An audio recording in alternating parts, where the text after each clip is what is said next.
말함을 듣고 더욱 조용한지라. 이어 이르되 나는 유대인으로 길리기아 다소에서 났고 이 성에서 자라 가말리엘의 문화에서 우리 조상들의 율법에 엄한 교훈을 받았고 오늘 너희 모든 사람처럼 하나님께 대하여 열심히 있는 자라. 내가 이 돌을 박해하여 사람을 죽이기까지 하고 남녀를 결박하여 옥에 넘겼노니 이에 대제사장과 모든 장로들이 내 증인이라. 또 내가 그들에게서 다메섹 형제들에게 가는 공문을 받아가지고 거기 있는 자들도 결박하여 예루살렘으로 끌어다가 형벌받게 하려고 가더니 가는 중 다메섹에 가까이 갔을 때 오정쯤 되어 호련히 하늘로부터 큰 빛이 나를 둘러 비치매 내가 땅에 엎드러져 들으니 소리 있어 이르되 사울아 사울아 내가 왜 나를 박해하느냐 하시거늘 내가 대답하되 주님 누구시니까 하니 이르시되 나는 내가 박해하는 나사렛 예수라 하시더라. 나와 함께 있는 사람들이 빛은 보면서도 나에게 말씀하시는 이의 소리는 듣지 못하더라. 내가 이르되 주님 무엇을 하리이까? 주께서 이르시되 일어나 다메섹으로 들어가라. 내가 해야 할 모든 것을 거기서 누가 이르리라 하시거늘 나는 그 빛의 광채로 말미암아 볼 수 없게 되었으므로 나와 함께 있는 사람들의 손에 이끌려 다메섹에 들어갔노라. 율법에 따라 경건한 사람으로 거기 사는 모든 유대인들에게 칭찬을 듣는 아나니아라 하는 이가 내게와 곁에 서서 말하되 형제 사울아 다시 보라 하거늘 즉시 그를 쳐다보았노라. 그가 또 이르되 우리 조상들의 하나님이 너를 택하여 너로 하여금 자기 뜻을 알게 하시며 그 의인을 보게 하시고 그 입에서 나오는 음성을 듣게 하셨으니 내가 그를 위하여 모든 사람 앞에서 내가 보고 들은 것에 증인이 되리라. 다 같이 읽겠습니다. 이제는 왜 주저하느냐? 일어나 주의 이름을 불러 세례를 받고 너의 죄를 씻으라 하더라. 아멘. 네, 오늘 전사님 나오셔서 말씀 전하실 때 큰 은혜 받으시기 바랍니다.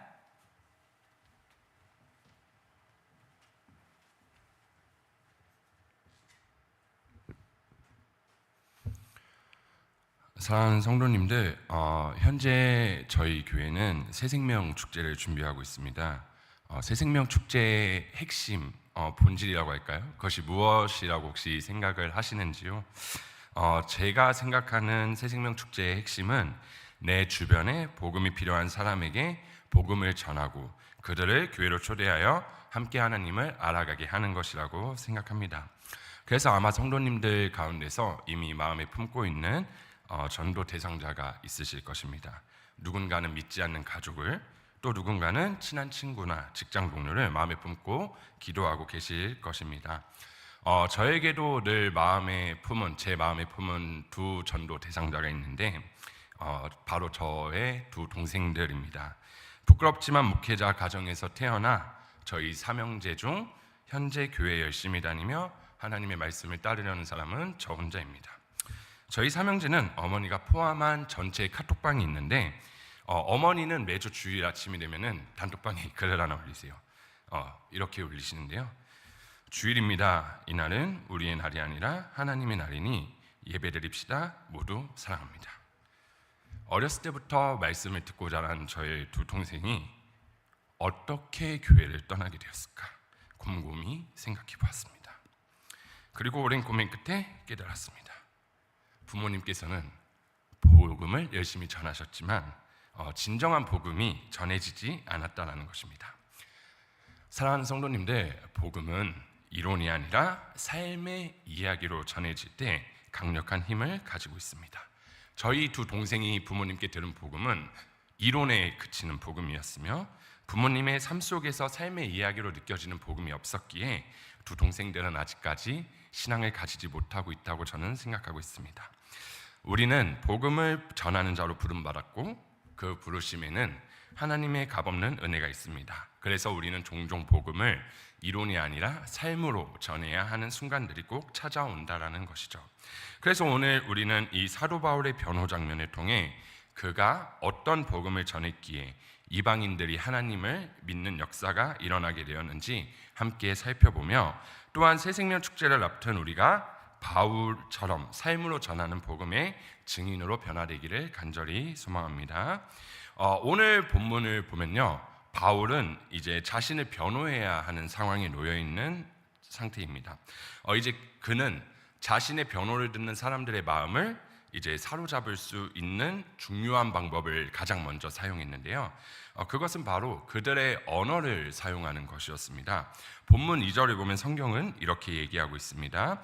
그들이 그가 히브리 말로 말함을 듣고 더욱 조용한지라. 이어 이르되 바울이 가장 먼저 자신을 변호하기 위해 사용한 방법은요, 듣는 사람들이 이해하기 쉽고 마음의 경계를 내려놓을 수 있도록 그들의 언어로 말하는 것이었습니다.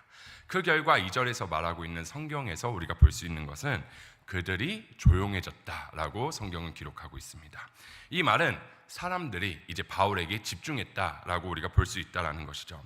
바울은 그 자신의 변호하는 그 순간 그 밑에 있는 사람들에게 뭐 봉사를 한 것도 아니고 물질적인 수고나 봉사를 한 것이 아닌데 그저 그들의 언어를 사용해서 변호를 시작할 뿐인데 이제 그들이 이제 청중이 그들의 바울에게 집중하게 된 것이다라는 것이죠. 요즘 저희 사역자들이 토요일마다 설교 피드백을 하는데 그 자리에서 제가 제일 많이 듣는 피드백이 하나 있습니다. 그것은 제 설교는 어렵고 재미가 없다라는 피드백입니다. 물론 제 실력이 부족한 것도 있지만 그 말 속에서는 제가 찾아야 되는 중요한 통찰이 한 가지가 있었는데요. 그것은 청소년 아이들과 말씀을 나눌 때 제가 그 아이들이 쓰는 언어를 사용하지 않는다는 것입니다.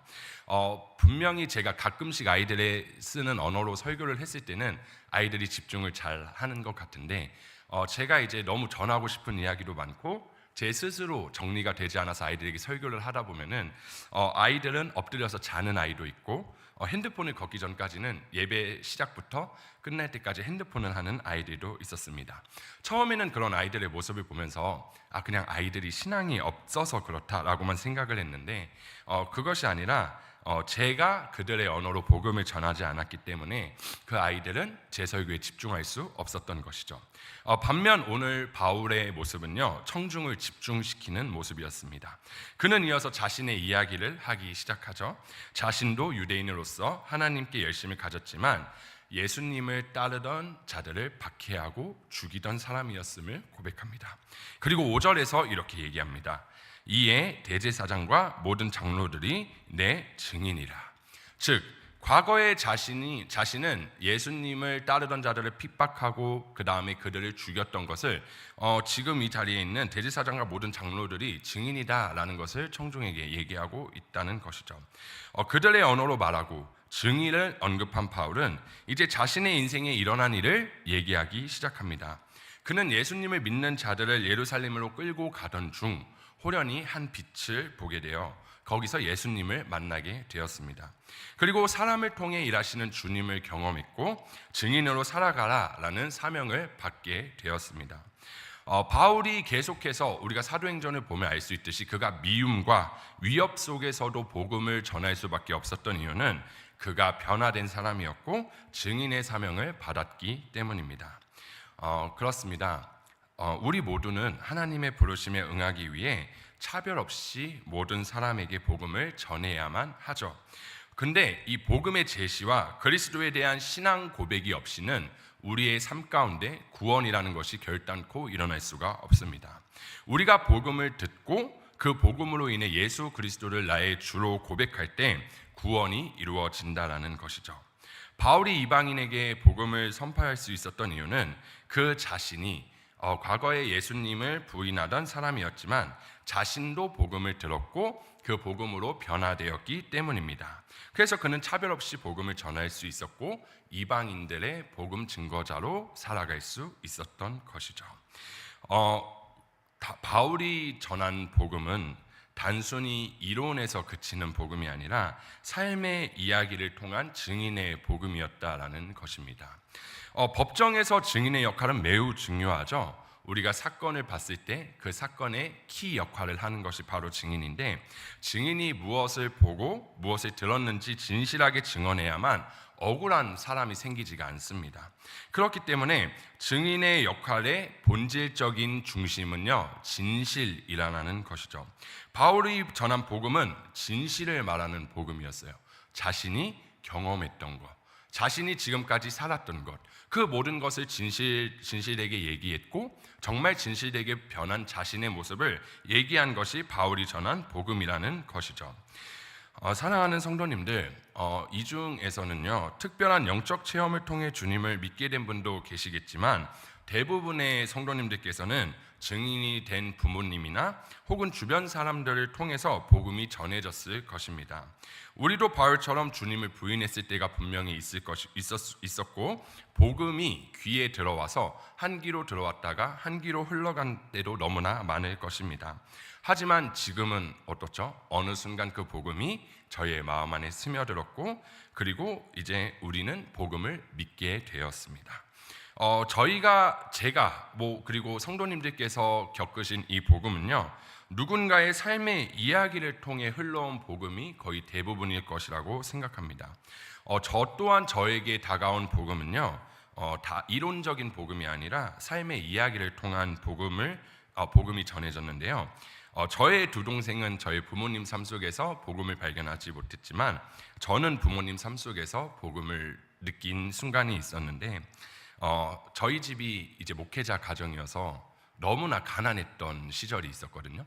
얼만큼 가난했냐면 새끼를 맨밥에 김치만 올려놓고 먹어야 되는 순간이 있었어요. 근데 그런 가정이 어려운 상황 속에서도 어머니께서는 늘 배고픈 청년들, 그러니까 이제 무전 여행하는 청년들 혹은 노숙자들이 기도원을 찾아오기도 하고요.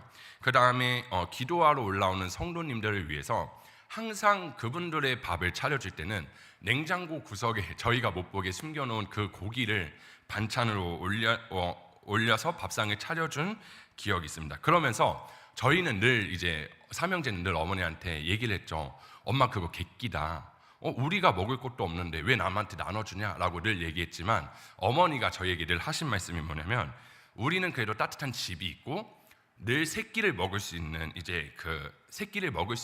식사 시간이 있고 하나님이 지켜주시고 보호해 주시는데 무슨 걱정이냐라고 얘기하신 그 어머니의 말이 저에게는 복음으로 들렸던 것이죠.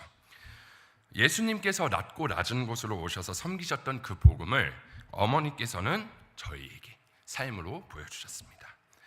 그 모습을 보다 보니까 저도 제 스스로 제 주인이 예수님이라는 것을 고백할 수밖에 없더라고요.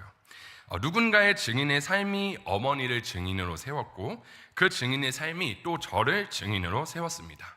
그렇게 복음은 흘러가고 있습니다. 사랑하는 성도님들, 복음은요, 단순히 성경이 이렇게 말하니까 이렇게 살아야 한다라고 하는 이론이 아니라요, 복음은 예수 그리스도를 주로 고백한 우리의 삶 자체로 전해져야 하는 것이 바로 복음이라는 것이죠. 우리의 삶의 이야기가 곧 복음의 통로가 되어 다른 사람도 그 복음을 경험하게 되는 것입니다. 바울이 그랬습니다.